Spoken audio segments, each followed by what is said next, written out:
So weird as it is to say, Teen Titans Go to the Movies wasn't that bad. Like, it wasn't great either, but it wasn't bad. In fact, I'd even call it good. This is such a weird thing for me, because I just talked about Teen Titans Go like 2 months ago. I actually think it's 2 months ago this coming Thursday. And I talked about how I expected more from it as a comedy show. That I expected it to be a comedy show which was, at the very least, as clever as the original show was, and respectful of that original show at the same time. And that it didn't end up being either, but this movie almost makes up for that, almost makes up for the years of that happening. The primary plot of this movie revolved around Robin and the other Teen Titans realizing how much they suck and trying to be better heroes. Like, there's a lot more to it than that. There's a whole plot where Robin wants his own movie because a movie executive named Jade Wilson has given every single superhero except him and the other Titans movies. And he thinks that getting a movie made about you is the ultimate proof that you are a hero. And he has to learn that that isn't the case, that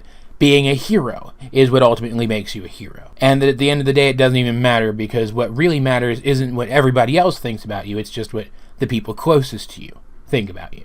Both of which are perfectly good lessons, and I really wish you got stuff like that in the show itself. But in giving us those storylines, the movie was very self-deprecating. I don't know, I guess dumped on would be the best way to put it. It dumped on the Teen Titans Go version of the Teen Titans a lot. It dumped on their antics a lot. Like, there is a scene early in this movie where they're fighting a giant villain, and they get distracted from stopping him by singing a song about themselves. Like, this is the opening fight of the movie, and for a good 3.5 seconds, this felt like something that was respectful of the Teen Titans. There's a giant villain attacking Jump City, and the Titans all fly in to fight him. They're using their powers effectively in clever ways. They save a whole bunch of lives, and then Starfire gets distracted by giant balloon animals, and Beast Boy makes a fart joke. Then they sing a song about themselves while the villain continues to go on his rampage. It was face-palmingly cringy and stupid, just like the show itself.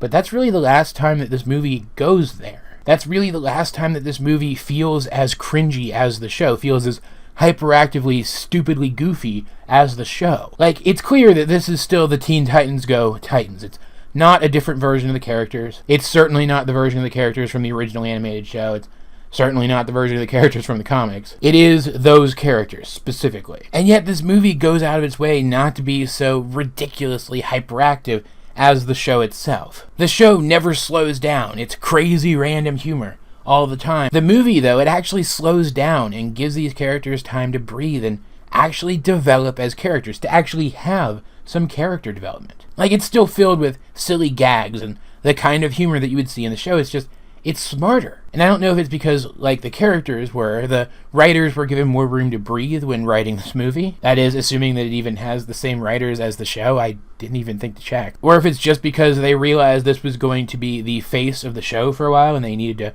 really bring it for this. But either way, it worked. It managed to be true to the show itself, but it worked. The music in this movie actually worked. Yes, it did have songs like the show does, but they worked here. Like, I mentioned that the Titans sing a song about themselves early on, and it was super cringy and stupid and hard to watch. But that same song makes a comeback later on in the final fight in this movie. A fight which showed off just how ridiculously powerful the Titans can be in ways that the original animated series rarely did. And in that fight, in the context of that fight, it was triumphant and fun, and I actually kind of want to listen to it again, just so I can remember that. And there was other music throughout the rest of this movie that was really solid. Like, some of it was worse than the rest, but it was all pretty solid. Like, there's one scene where the Titans were making music using crystals. If you watch the movie, you'll immediately know which scene I'm talking about, and the music in that scene was fantastic. Robin got his own song, which was pretty good, even if I thought the hook was pretty bad. And there was another song that all of the Titans sang together that was supposed to be their take on an upbeat, inspirational song about life. Literally titled Upbeat Inspirational Song About Life, and it was a bop. Which reminds me that there are segments in this movie which use entirely different animation styles to convey a different mood, and they all work too. Like, during Robin's song, the animation changes to homage a bunch of Batman movies and Batman TV shows, and it was awesome to watch. The voice actors for all the Titans were certainly fantastic, and the celebrity voice actors they got to play the various Justice League members who were in the movie and talked were quite good. Nicolas Cage as Superman surprisingly actually worked. For a movie of this tone, at least. I was honestly impressed. And when the movie did get actiony, the action was also pretty solid. The villain in this movie is Slade. He's a very different Slade than the Slade from the original animated show, from the comics, or even from Teen Titans Go. He is not the same Slade from Teen Titans Go. In this version of the story, in this continuity, they've never met him, which doesn't make a whole lot of sense because there are references all throughout the movie that make it clear that this takes place roughly where the show is at now, and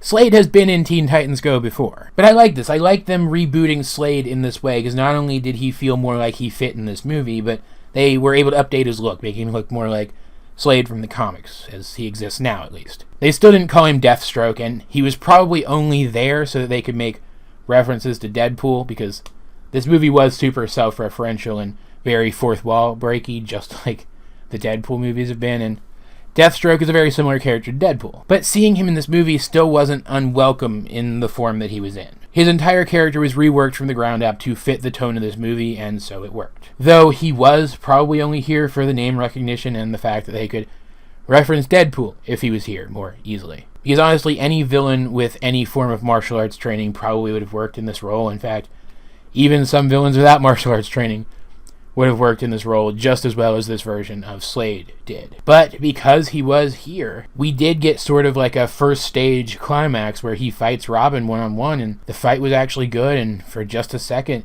it felt reminiscent. It was nostalgic of the original animated series, and I ate it up. Like, I know that these are obviously gimmicks that they tossed into this movie to hook people who were fans of the original show. But for the first time ever in the entire history of Teen Titans Go, that didn't feel malicious. It didn't feel exploitative, and so I have no problem saying that I liked it. There are still negatives here, though. There are times when a joke is actually landing and then they take it one step further and it falls dead. It falls over dead, and the entire thing feels like it was a waste of time because you no longer find the sequence funny. There's only a few times that this happens, but when it happens, it's pretty noticeable. It's like hitting a brick wall. And as I said before, this was the Teen Titans Go version of the Titans in this movie. It very clearly was them, and I don't like them. Like, by the end, they had gotten better, don't get me wrong, and this movie does imply that they are going to try to take the lessons learned in this movie and improve the show. That they're going to try to make the show feel more like this movie from now on, and if that's so, then great. I might actually start watching it again. But this version of the Teen Titans is by far the worst version of these characters to ever exist. This movie did not improve them enough to change that, and it's going to be a while before they actually change enough that that's no longer true. Maybe I like this movie as much as I did because I didn't expect much from it to begin with. Maybe I like this movie as much as I did because of the mid-credits scene, which got me super hyped. It is exactly what the internet has been saying. It is about 15 seconds, which imply that the original show is coming back for a 6th season. But at the end of the day, it doesn't really matter why I liked this movie. I still liked it. I've seen it twice now, and I liked it both times. It does more right than it does wrong, and if you are a fan of Teen Titans Go, definitely watch it. But also, if you're a fan of the original Teen Titans from the original animated show, or you're just a fan of DC Comics in general, or you like these characters at all and want to see a comedic take on them, or even if you hate Teen Titans Go, the series. Because remember, this movie does ridicule the kind of humor that you see in the series a lot. I would recommend this movie to you. If you like the tone of the Deadpool movies and you'd like to take your kids to see something similar to that because they're not old enough to watch Deadpool yet, go see this movie. Take your kids. It'll be a lot of fun. If I had to rate this movie, if you held a gun to my head and said, rate this movie, I'd only give it probably a 6 out of 10, a slightly above average. Like, tonally similar or not, the Deadpool movies are still vastly superior to this, but it is not a bad movie, and I think it is probably worth your time if you fall in any of the categories that I mentioned. All that said, though, guys, I'd like to know, what did you think of this movie if you have seen it? Let's get a discussion going in the comment section down below, or over on my Discord, link in the description. But either way, this has been AJ22, and I will talk to you guys later. Raven is here to drop it on you even hard. There's no dark in the sheet. Raven's dark as can be. Check it as a rap that you owns. This is Santos. Colorful and magical power. They out of yo.